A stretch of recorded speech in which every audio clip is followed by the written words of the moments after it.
اختتام نے 120 کلومیٹر تک مار کرنے والے فتح میزائل کا کامیاب تجربہ کر لیا۔ پاک فوج کے شعبہ تعلقات عامہ ISPR نے بتایا کہ میزائل زمین سے زمین پر 120 کلومیٹر تک مار کرنے کی صلاحیت رکھتا ہے۔ میزائل کا تجربہ اینڈس مشقوں کے دوران کیا گیا۔ تجربے کا مقصد فوجی تیاری اور تکنیکی صلاحیت کی جانچ ہے۔ تجربے کے ذریعے میزائل کے جدید نیویگیشن سسٹم اور بہتر درستی سمیت اہم تکنیکی پیرامیٹرز کی توثیق کی گئی۔ تربیتی تجربہ کا پاکستان آرمی کے سینئر افسران کے علاوہ پاکستان کی اسٹریٹجک تنظیموں کے افسران، سائنسدانوں اور انجینئرز نے مشاہدہ کیا۔ دوسری جانب chairman joint chiefs of staff committee اور چیف آف آرمی سٹاف نے حصہ لینے والے فوجیوں، سائنسدانوں اور انجینئرز کو کامیاب تجربے پر مبارکباد دی۔ اس موقع پر پاک فوج کے شعبہ تعلقات عامہ ISPR نے کہا کہ پاکستان کی علاقائی سالمیت کے خلاف کسی بھی جارحیت کو ناکام بنانے کے لیے پاک فوج کی آپریشنل تیاریوں اور تکنیکی مہارت پر مکمل اعتماد کا اظہار کیا گیا ہے۔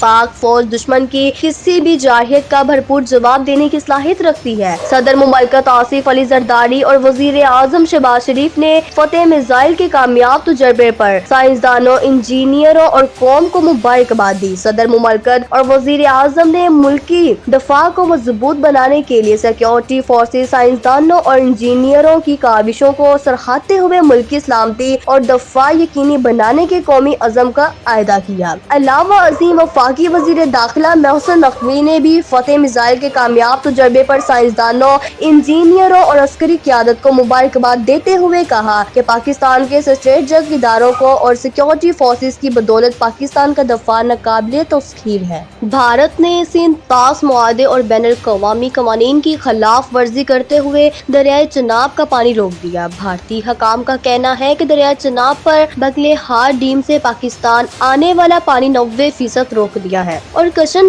گنگا پروجیکٹ کے ذریعے دریائے جہلم میں پانی کی آمد روکنے کا منصوبہ بنا لیا ہے۔ بھارت کی جانب سے دریائے چناب پر موجود ڈیموں سے پانی بند کرنے کی ویڈیوز بھی وائرل کی گئی ہیں۔ ترجمان وابڈا کے مطابق بھارتی اقدام کے باعث دریائے چناب میں پانی کے بہاؤ میں 3 دن سے مسلسل کمی آ رہی ہے۔ ہیڈ مرالہ کے مقام پر پانی کی سطح کم ہو کر 3177 کیوسک رہ گئی ہے۔ 2 روز پہلے پانی کی سطح 87,000 کیوسک تھی۔ اس مقام پر معمول کے مطابق 25 سے 30,000 کیوسک پانی بہتا ہے۔ ہیڈ مرالہ اتھارٹی نے بتایا ہے کہ ہیڈ مرالہ پر پانی کے اخراج کے لیے سپل ویک مکمل بند کر دیے گئے۔ ہیڈ مرالہ پاور پروجیکٹ بھی بند کر دیا گیا۔ مرالہ راوی لنک بھی مکمل طور پر بند ہے۔ دوسری طرف راوی میں بھی پانی آنے کے امکانات مزید کم ہو گئے ہیں۔ بھارت نے 2001 میں دریائے راوی پر 3 ڈیم بنائے، جس کے بعد پاکستان کی طرف پانی کا بہاؤ